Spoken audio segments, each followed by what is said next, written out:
नमस्कार। रविवार सत्संग में आपका स्वागत है। चलिए हर बार की तरह आज का आरंभ भी एक प्रार्थना के साथ करते हैं। एक साथ प्रार्थना करते हैं। हे माँ, हे परमपिता परमेश्वर, प्रिय योगा के महान गुरुजनों, जीसस क्राइस्ट, बाबा जी कृष्णा, लहरी माँ शाया, स्वामी श्री युक्तेश्वर जी, परमहंस योगानंदा जी, आपको हमारा कोटि कोटि प्रणाम। हे माँ, हे गुरुदेव, हमें आशीर्वाद दे, हमें शक्ति दीजिए, हमें भक्ति दीजिए कि हम आपके दिए गए इन शिक्षाओं को उनके सत्य के रूप में ग्रहण कर सकें और हम इन शिक्षाओं को अपने जीवन में लागू कर सकें। हे माँ, आपकी प्रेम की ज्योत सदा हमारे हृदय में जलती रहे और ये ज्योत हम सारे संसार में जागृत कर सके। ओम शांति। चलिए छोटे से भजन करते हैं, हृदय में भक्ति भाव जगाते हैं, हृदय का सच्चा प्रेम जागृत करते हुए आगे बढ़ते हैं। भजन के बाद कुछ मिनटों के लिए ध्यान करेंगे। आज का भजन एक लोकप्रिय भजन है, संस्कृत में श्री कृष्ण चैतन्य प्रभु नित्यानंदा।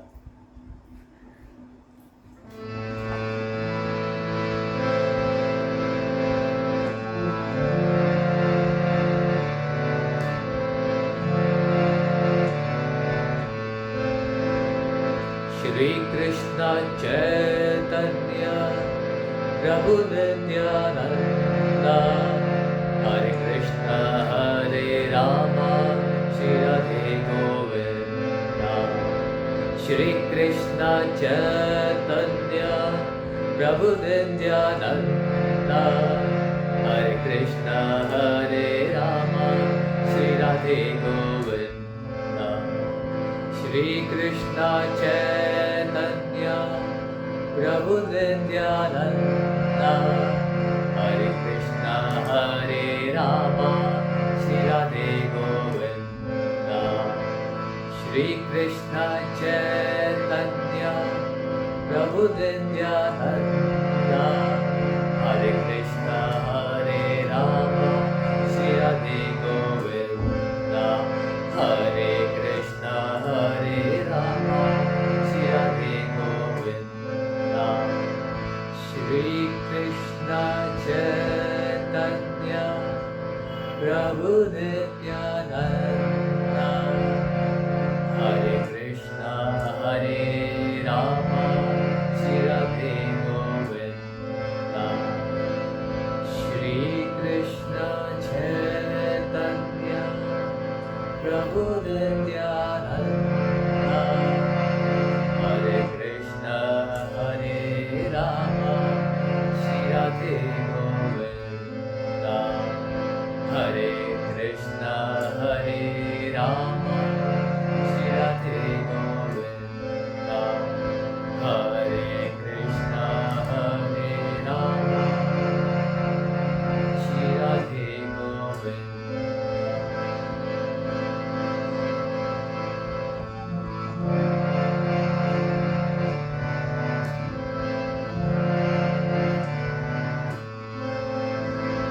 हरे कृष्ण हरे राम श्री राधे गोविंदा।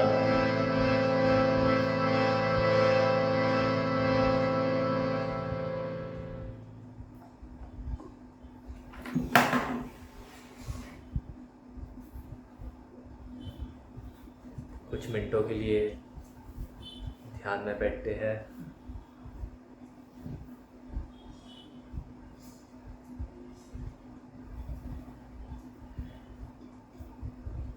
मेरुदंड एकदम सीधा रखिए।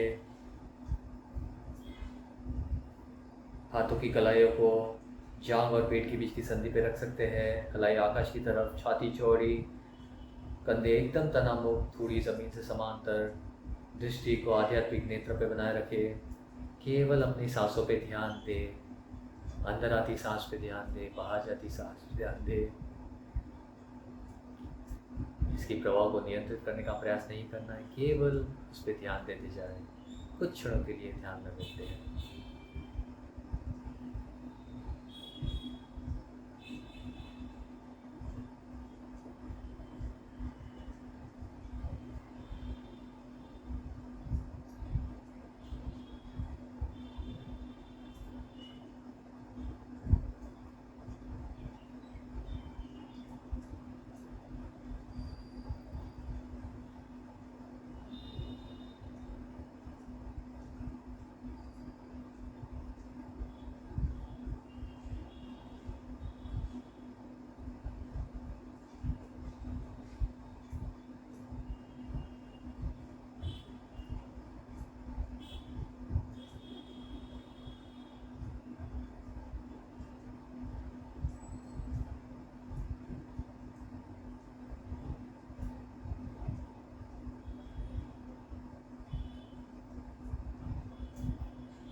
शांति शांति।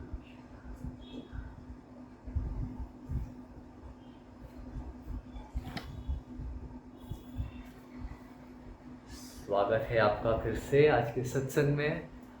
और आज का जो टॉपिक है वो है उचित कर्मों का रहस्य। और ये हम सभी ने बहुत बार इसके बारे में सोचा है, सुना है, प्रयास किया है। आज फिर से हम प्रयास करते हैं कि कैसे हम अपने जीवन में उचित कर्म कर पाए। अभी उचित कर्म की सबसे पहले कर्मों की ही बात आती है तो हाँ, उचित कर्म होते हैं, गलत कर्म भी होते हैं, बट और एक भी चीज़ हमारे मन में आती है वो है कर्महीनता, यानी एक्शनलेस स्टेट। तो मैंने सोचा क्यों ना सबसे पहले इस कर्महीनता, क्योंकि हम सभी को कर्महीनता में जाने की बहुत दिलचस्पी होती है, जल्दी होती है, तो सबसे पहले हम कर्महीनता पे थोड़ा सा रोशनी डाल दें ताकि हम कुछ भी गलत ना समझ बैठे जब हम उचित कर्मों के बारे में बात करते हैं।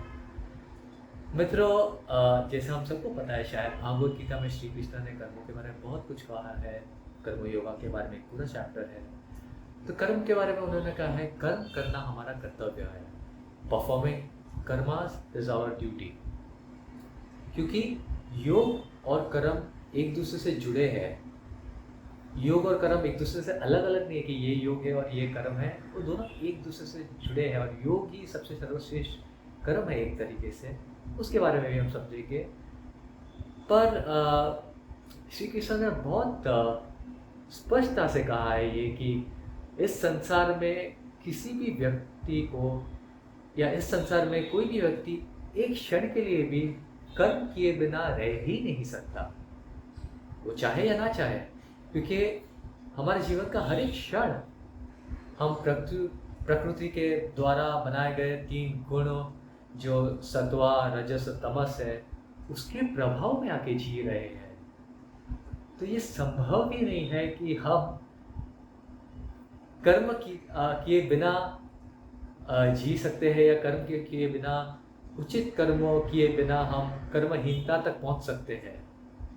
तो जो व्यक्ति ये समझते हैं कि उचित कर्म करना यानी कर्मों को त्याग कर देना यानी संन्यास लेना या कर्मों का त्याग कर देना या कर्मों से दूर भागना या परिस्थितियों से दूर भागना, वो गलत है। वो एक तरह से अज्ञानता है हमारी जो हमें ये सोचने में मजबूर करती है। क्योंकि जैसे कृष्णा ने कहा, एक क्षण भी हम कर्म किए बिना रह ही नहीं सकते। शरीर को चलाने के लिए भी, शरीर को स्वस्थ रखने के लिए भी हमें कर्म करने पड़ते हैं। जिस शरीर को स्वस्थ रखना है तो हमें एक बैलेंस डाइट की ज़रूरत होती है, थोड़ी एक्सरसाइज की ज़रूरत होती है, आधा घंटा पौना घंटा जो भी आपका शेड्यूल हो, बट ये सब की बहुत ज़रूरत है क्योंकि शरीर को भी स्वस्थ रखने को, इस फिजिकल बॉडी को स्वस्थ रखने के लिए तो कर्म करना तो हमारे कण कण में बसा है। तो अगर जो हमें कर्महीनता तक जाना है उसका एक ही मार्ग है, उचित कर्म के द्वारा। जब हमारा जीवन का हर एक क्षण हम उचित कर्म करना सीख जाएंगे तो हम कर्महीनता के कहते हैं वो स्टेट में पहुंच सकते हैं। तो जैसे कि हमने कहा कि योगानंद जी ने ये कहा है, in fact this world is a school, यानी ये जो संसार है वो पाठशाला है, विद्यालय है। हम यहाँ पे आए हैं पूर्ण जन्म, हर जन्म में आते हैं क्योंकि हमने अभी तक उचित कर्म करना सीखा नहीं है। तो हम फिर से आते रहते हैं क्योंकि जब तक हर एक परिस्थिति हम उचित कर्म करना सीख नहीं जाएंगे तब तक हम आते रहते हैं इस संसार में। और इसलिए ये जो संसार है एक स्कूल है, एक विद्यालय है हमारे लिए। तो आइए अब देखते हैं कि हम उचित कर्म का रहस्य क्या है या क्या कर सकते हैं हमारे रोज के जीवन में उचित कर्मों को करने के लिए। योगानंदा जी ने कहा है, the purpose of life is to see God, is to unite with God, यानी जीवन का उद्देश्य ईश्वर से एक होना है। ईश्वर को ढूंढना, एक तो ईश्वर को अपने आप में ढूंढना है, रियलाइज करना है, अनुभव करना है, उनसे एक होना है, उस चेतना से एक होना है। और हमें एक फ्री विल दी गई है, यानी स्वतंत्रता जिसे कहते हैं वो दी गई है, बहुत छोटी दी गई है बट है हमारे पास। और योगानंदा जी ने इसके बारे में कहा है कि to do what you want to do is very easy, but we should be doing what we have to do. यानी हमारी मनमानी करते रहना, यानी मुझे ये पसंद है और मुझे इसलिए मैं वही करूँगा, मुझे वो पसंद नहीं है तो वो मैं नहीं करूँगा, ये सब कहना बहुत आसान है, ये सभी करते हैं। बट हमें वो कर्म करने चाहिए जो हमें आत्मा की चेतना की ओर ले जाए, ईश्वर की ओर ले जाए, मुक्ति की ओर ले जाए, ना ही वो कर्म जो हमें बंधन में बांटे। और इसीलिए ही अगर जो हम पतंजलि सूत्रस के बारे में बात करते हैं तो सबसे पहले पतंजलि ने कहा है कि योगश्चित्त वृत्ति निरोध, यानी योग हमारे पसंदी और नापसंदियों को के भंवरों को निष्प्रभाव करना है। क्योंकि जब तक हम अपने पसंद और नापसंद के हिसाब से जीते रहेंगे, हम एक अहम चेतना में जिएंगे, हम एक थोड़ी बहुत स्वार्थता में जिएंगे और हम उचित कर्म करना सीखेंगे नहीं, क्योंकि हम बहुत अपने बारे में ही सोचते रहते हैं। जब हम अपनी पसंद, मुझे क्या पसंद है, मुझे क्या नहीं पसंद है, मुझे औरों की परवाह नहीं, बस मुझे जो पसंद है मैं वो करना चाहता हूँ। और इसलिए हम इस संसार में एक माया में पकड़े जाते हैं, हम बंध जाते हैं, बंधन में बनते रहते हैं। तो अगर जो जैसे हमने कहा, अगर हमें बंधन से छूटना है तो हमें उचित कर्म करके छूटना पड़ेगा। हमें सीखना पड़ेगा कि जीवन का हर एक क्षण हम कैसे वो कर्म करें जो हमें मुक्ति की ओर ले जाए, ना ही बंधन की ओर। कर्म के बारे में और भी कह सकते हैं, जैसे एक कह सकते हैं कि कर्म का action has no meaning in themselves, यानी कर्म का अपने आप में कोई महत्वपूर्णता ही नहीं, कोई इम्पोर्टेंस ही नहीं है। पर हर एक कर्म हम कैसे करते हैं वो निर्णय करता है कि हम अगर हमारी मुक्ति की ओर जा रहे हैं, ईश्वर की ओर जा रहे हैं, या हम बंधन में और बंध रहे हैं।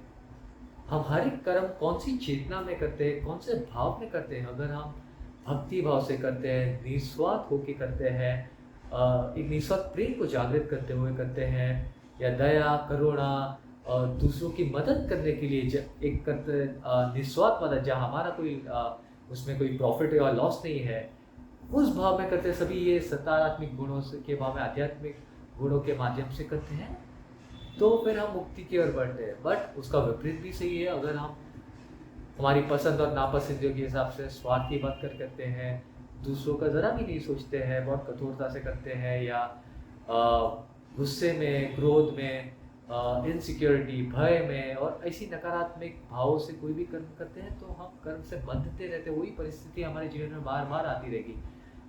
हम समझते हैं कि ये परिस्थिति चलो अभी के लिए टल गई, बट वो फिर से आ ही जाती है जब तक हम सही तरह से बर्ताव करना नहीं सीखते हैं। और इसीलिए भागवत गीता में कहा है कि God reminding actions, Yogananda ji ने भी कहा है we should do God reminding actions.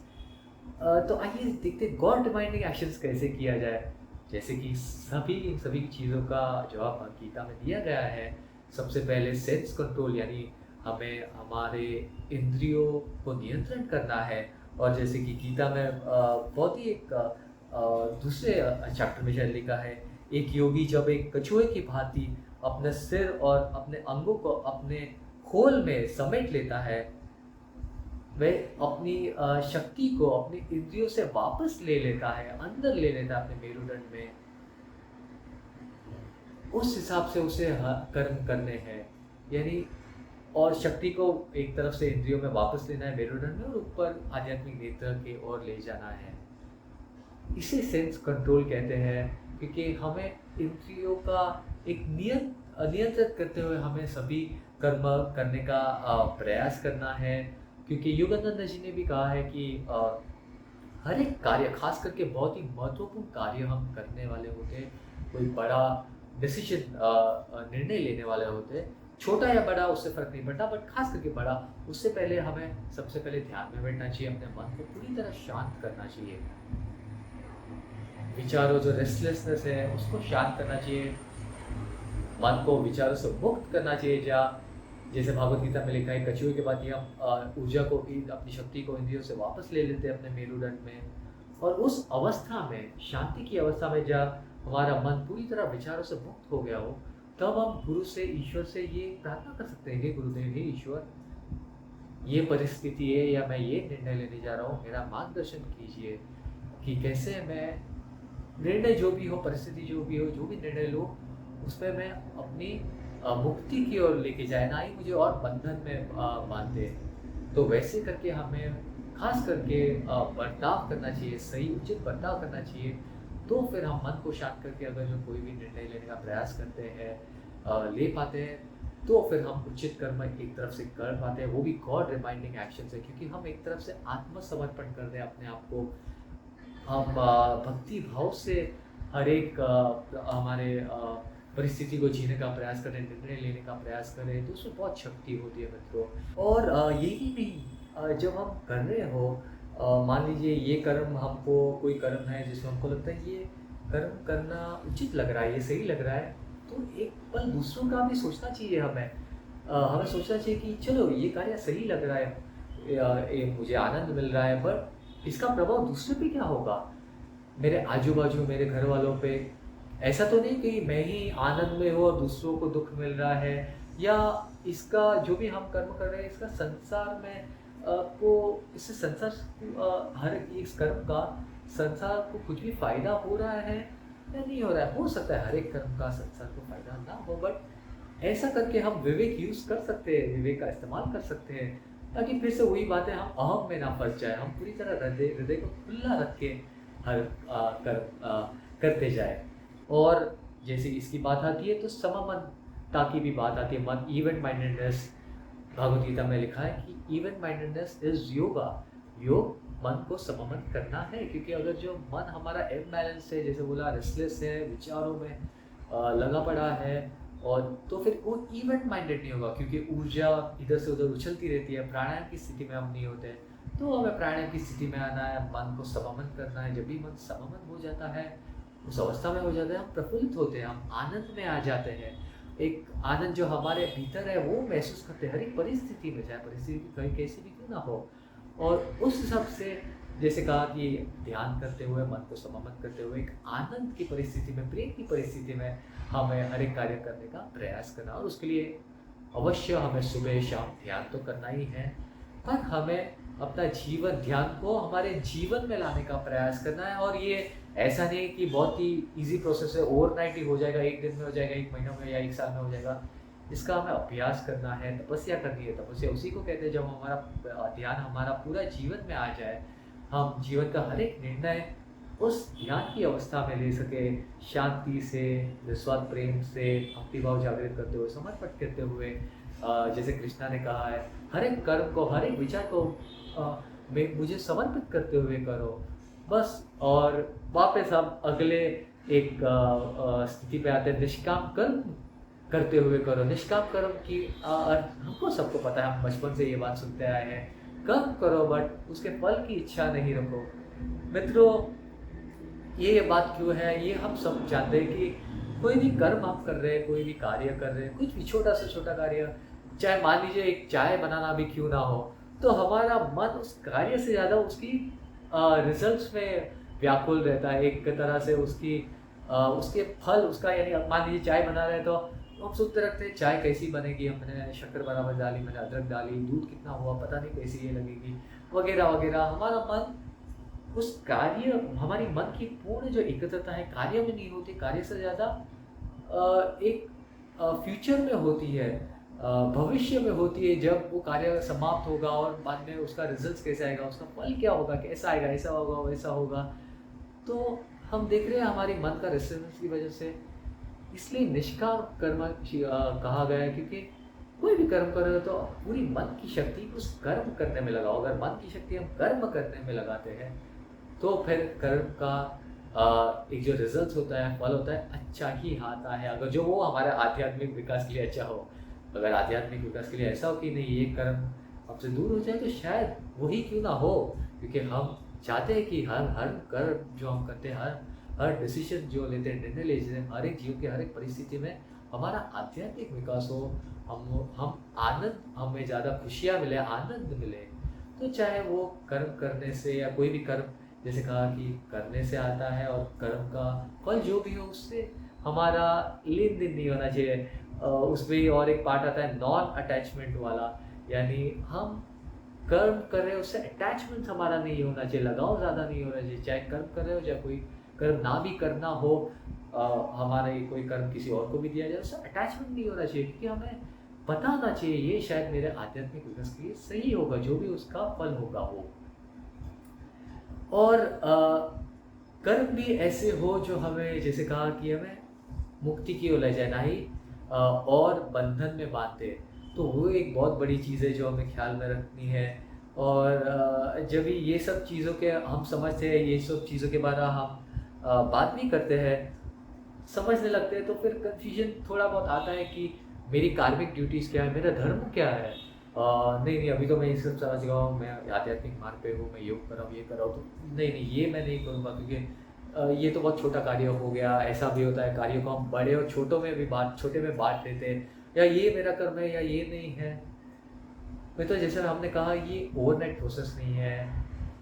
ध्यान करते करते, ईश्वर को समर्पित करते हुए, भक्ति भाव करते और करते हुए, जब हम करते हैं अपने आप को, अपनी चेतना को गुरु की चेतना से अनुकूलन, गुरु से अनुकूलन होते हुए हमें कार्य करना है, तो हम समझ पाएंगे हमारे लिए कौन सा कार्य सही है या नहीं सही है।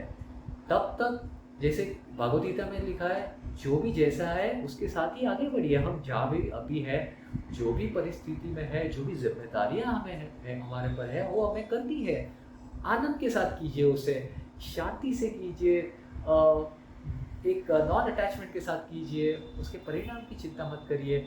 बस पूरी ऊर्जा उस आपका धर्म करने में लगा दीजिए। जो भी परिस्थितियाँ है, जो भी रिस्पॉन्सिबिलिटी आपकी है, ज़िम्मेदारी है, उसको आनंद से करते हैं। उसको एक्सेप्टेंस बहुत बड़ी बात है। एक तरह से उसे एक्सेप्ट करते हुए अब अगर हम करते हैं मित्रों, तो हम बहुत जल्दी उस परिस्थिति के आगे पहुंच जाते हैं, यानी जीत जाते हैं। एक तरह से हम देखते हैं कि जीवन फिर ऐसी परिस्थिति को, खास करके जो डिफ़िकल्ट परिस्थिति, जो कठिन परिस्थितियाँ हमारे जीवन में नहीं आती, but at the same time हम एक्सेप्ट करने को ही तैयार नहीं है। नहीं नहीं, ये मेरे साथ ही हो रहा है, या ये मेरे साथ ही क्यों हो रहा है, या जो भी हो ऐसा क्यों, मैंने तो ऐसा कुछ नहीं किया था कि ये सब हो। और फिर जब तक ऐसे हम बर्ताव करेंगे, यानी हम फिर से उसी परिस्थिति में फंसते जा रहे हैं। तो जो भी हमारे जीवन में है, वो एक तरफ से, जैसे भागवत गीता में कहा है कृष्णा ने, एक पत्ता भी मेरे अनुमति के बिना नहीं हिलता है। और बहुत ही आश्चर्यचकित बात है, हम देखते रोज ये पत्ता हिलते हैं, झाड़ हिलते हैं, ये ईश्वर कर रहे हैं। हाँ, उन्होंने कहा है कि पत्ता भी मेरे हमारे अब उनकी अनुमति के बिना नहीं हिलता है। तो ऐसा कैसे हो सकता है हमारे जीवन में अच्छी परिस्थिति या कठिन परिस्थितियाँ है, वो ईश्वर को ज्ञात नहीं है या उनके माध्यम से नहीं आती है। जो भी हमारी परिस्थितियाँ हैं, उनके ही माध्यम से आती है। और ख़ास करके योगन परमहंस योगानंद जी ने स्वामी प्रियानंद जी से कहा था कि मैं तुम्हें ऐसी कोई भी परिस्थितियाँ, एक तरफ से ऐसा कोई भी कार्य नहीं दूंगा जो तुम्हारे आध्यात्मिक विकास के लिए ठीक नहीं हो। ये रूल अभी भी हमारे पे लागू हुआ है, शायद गुरु शरीर में ना हो या ना हो, क्योंकि गुरु एक चेतना है, वो हमेशा हमारे साथ है। आप हमारा वो कर्तव्य है कि गुरु की चेतना के साथ अनुकूलन होते सब कार्य करें, और अनुकूलन होते जाए, हमारी चेतना को गुरु की चेतना से सुर मिलाते जाए। हम कह सकते हैं कि जो भी हमें कार्य दिया गया है जीवन में, वो हमारे आध्यात्मिक विकास के लिए सही है, अगर जो हम उसे, जैसे कहा, सही चेतना से करते हैं, सही भावों से कार्य करते हैं। तो ये मैंने भी देखा है, कभी मुझे भी ऐसे कार्य दिए गए थे तो मुझे लगा इसमें मेरा आध्यात्मिक विकास था, ये तो मैं कर चुका हूँ। पर हो सकता है पहले जब मैंने किया था तो सही चेतना से नहीं किया था, सही भाव से नहीं किया था। और जब सही भाव से, एक्सेप्टेंस बहुत बड़ी चीज़ है, एक्सेप्ट होके किया, हाँ मैं इधर हूँ, इसका कोई ये करना ही है मुझे आनंद से, तो क्यों ना अच्छी तरह करूँ। जब हमें कोई कार्य करना ही है तो दुखी होके या जोर ज़बरदस्ती होके क्यों करें, आनंद से करते हैं, ताकि उस कार्य के बहुत जल्दी जीवन में वही कार्य बार बार ना दे। ये बहुत बड़ी सीख है हमारे लिए। और जैसे मैंने पहले कहा था, कार्यों को हम बड़ा छोटा, खास करके हम आध्यात्मिक मार्ग पे आते हैं, विकास करने लगते हैं, तो कभी कभी सोचते हैं ये तो अभी तो मैं आगे बढ़ चुका हूँ, इतना ध्यान करता हूँ, इतनी साधना करता हूँ, तो ये तो छोटा कार्य है। ऐसा नहीं है। इसका उदाहरण दो, इसका जो एग्जाम्पल है, दो स्टोरीज के माध्यम से मैं देना चाहूँगा। एक तो दोनों एक योगी की आत्मकथा जो लोगों ने पढ़ी है, उसमें जब लहरी महाशया कुंभ मेले में गए थे, वो बहुत चकित हो गए थे। उन्होंने देखा कि महाअवतार बाबा जी स्वयं एक बहुत ही साधारण साधु के पैर धो रहे हैं। वो दौड़ते हुए गए और उन्होंने कहा, बाबा जी अभी क्या कर रहे हैं आप? बाबा जी आप तो एक्शनलेस स्टेट जैसे कहते हैं कि उसमें है, तो आप इस साधारण साधु है ये व्यक्ति जो शायद अभी भी अज्ञानता में जी रहा है, उसके पैर क्यों साफ कर रहे हैं? बाबा जी ने कहा है उन्हें, लहरी मैं ये कार्य करते हुए अपने आप को सबसे बड़ी सीख दे रहा हूँ, और वो सीख है ह्यूमिलिटी। और एक उदाहरण लेते हैं, एक योगी की आत्मकथा में जब योगानंद जी से, या तो ये कहीं और दिया है, बट किसी ने योगानंद जी को पूछा था कि एक सबसे बड़ी शक्ति क्या होती है, तो उन्होंने कहा था संत की सबसे बड़ी शक्ति उनकी ह्यूमिलिटी, हम्बलनेस जिसे कहते हैं, डाउन टू अर्थ जिसे कहते हैं अंग्रेजी में, उसमें है। और हम क्या क्या समझते हैं संतों के बारे में, हाँ वो लोग ये करेंगे, हील कर सकते हैं, किसी को मृत्यु से जागृत कर सकते हैं, फिर से जीवन दान दे सकते हैं, पर ये सब तो एक ईश्वर का कार्य है। उन्होंने स्पष्ट कर दिया था संत की सबसे बड़ी शक्ति उनकी ह्यूमिलिटी में है। और इसीलिए जब उनके गुरु योगानंद जी के गुरु ने योगानंद जी को समाधि का अनुभव करवाया था, और जब योगानंद जी समाधि से बाहर आए थे, तो आप लोग को शायद याद होगा, उनको सबसे पहला कार्य क्या दिया गया था? आश्रम में झाड़ू लगाना। जैसे ही वो समाधि से बाहर आए, श्री युक्तेश्वर जी ने कहा चलो अभी आश्रम साफ करते हैं, आश्रम में झाड़ू मारते हैं। ये योगानंद जी के लिए शायद नहीं था, ये हमारे लिए था मित्रों। हमें सीखना है कि हम जितने भी बड़े संत ही क्यों ना बन जाए, समाधि से बाहर भी क्यों ना, इसका मतलब ये नहीं कि ये कार्य छोटा हो गया है, ये कार्य बड़ा है। जब तक हम दुनिया में द्वैतीय देखते हैं, कार्यों को बड़ा या छोटा देखते हैं, हमें समझना है कि हम अहम चेतना में है। उसके बाद भी हम जब तक, जैसे योगानंद जी का निर्विकला कल्पा समाधि तक हम सुरक्षित नहीं है। बट ये सब चीज़ें, भेदभाव देखना, बड़ा छोटा कार्य देखना, ये अहम चेतना के पहलू है, ना ही आत्मा के चेतना। क्योंकि आत्मा को कोई फर्क ही नहीं पड़ता कि वो कर्म कर रहा है या नहीं, वो हंसते हंसते सभी कुछ कर रहा है, क्योंकि उसको ये ज्ञात है। वो आत्मा की चेतना वैसी है कि हर कर्म के पीछे वो ईश्वर का हाथ दिखता है, जैसे ईश्वर उसके माध्यम से कर्म करते हैं। और सी, जैसे भगवद गीता में लिखा है, सी गॉड्स हैंड इन एवरीथिंग। क्योंकि मित्रों, जो ब्रह्मांडी ऊर्जा हमारे मेरुदंड में बह रही है, जिसके माध्यम से हम सब कुछ कर रहे हैं, वो कहाँ से आ रही है? वो तो ईश्वर से ही तो आ रही है। उस ऊर्जा से ही हमारे ये श्वास जो है, भौतिक श्वास, फिजिकल ब्रेथ पैदा होते। जब ऊर्जा ऊपर जाती है तो श्वास आता है, ऊर्जा नीचे आती है तो श्वास नीचे आता है। तो बहुत सिंपल है कि वो ऊर्जा जो ईश्वर से आ रही है, और हमारा उसमें कोई, एक तरह से हमने उसका कोई योगदान नहीं है। हाँ, हम ध्यान के माध्यम से, प्राणायाम के माध्यम से उसको नियंत्रित कर सकते हैं, उस स्थिति में जा सकते हैं, शांत कर सकते हैं अपने आप को। बट जब तक ईश्वर चाहे, वो ऊर्जा हमारे मेरुदंड में बहती रहेगी। अब जब ऊर्जा बंद हो जाती है तो हम इसे मृत्यु कहते हैं, क्योंकि वो शरीर बंद हो जाता है। तो हमारे हर एक कार्य के पीछे ईश्वर की तो शक्ति है, ऊर्जा है। अभी उस शक्ति को हम, उसका दुरुपयोग करना है या सदुपयोग करना है, वो हमारे हाथ में। उतनी ही स्वतंत्रता हमें दी गई है कि हर एक कर्म में या तो हम मुक्ति की ओर जाए, या तो हम चेतना में और फंसे, या माया में और फंसे, या बंधन में और फंस सके। इतनी ही एक तरफ से फ्रीडम, स्वतंत्रता दी गई है हमें। तो ऐसी बात है, जैसे कि कहा है कि हमें उचित कर्म करते करते, ये सब याद रखते हुए, उचित कर्म करते करते जीवन में उस परिस्थिति में जाना है, आत्मा की चेतना में, जहाँ पता ही नहीं चल रहा है कि हम कर्म कर रहे हैं या नहीं, या हमें सोचने की याद नहीं आ रही ये सही कर रहा हो या नहीं। जैसे योगानंद जी ने कहा था, उनका मन उनके गुरु स्वामी श्री युक्तेश्वर से ऐसे सुर में है, ऐसे अनुकूलन है कि उन्हें पता भी नहीं है कि योगानंद का खत्म होता है, युक्तेश्वर जी का शुरुआत होती है। कहाँ पे उनकी शुरुआत होती है? स्वामी क्रियानंदा जी ने भी यही अनुभव हमसे कहा था, उन्हें पता ही नहीं था क्रियानंदा का अंत कहाँ होता है, योगानंदा की शुरुआत कहाँ होती है। क्योंकि उनका मन पूरी तरह से गुरु की चिंता से सुर मिला चुका है, अनुकूलन होकर हर एक कार्य करते हो। तो जब हम ये करते तो हमें लेना देना ही नहीं है कि हमने कितना पाया है, कितना खोया है, कि कौन सा कर्म बड़ा है, कौन सा छोटा है, या क्या बड़ा है, क्या छोटा है, वगैरह वगैरह, द्वैत, ये सब दिखता ही नहीं है। क्योंकि हम हमेशा आनंद में, उस आत्मा की चेतना में कर्म करते जाते हैं। और इसलिए जैसे हमने कहा, this world is a school, ये दुनिया जो एक पाठशाला है। जब तक हम ऐसे करना, उचित कर्म करना सीख नहीं जाते, हमें बार बार परिस्थितियाँ आती जाएगी जो हमें सीखना। तो हर एक परिस्थिति हमें ये पूछ सकते हैं कि हे ईश्वर, हे गुरुदेव, इस परिस्थिति में मेरे लिए क्या है, क्या सीखने लायक है, मैं इस परिस्थिति में उचित कर्म कैसे करूँ, उचित तरह से। जैसे युक्तेश्वर जी कहती थे, लर्न टू बिहेव, यानी बरतना सीखो। तो कैसे उचित तरीके से मैं बिहेवियर करूँ अपना, कि मैं आनंद की ओर जाऊँ, आत्मा चेतना की ओर जाऊँ, ना ही भ्रम में और फंसूँ।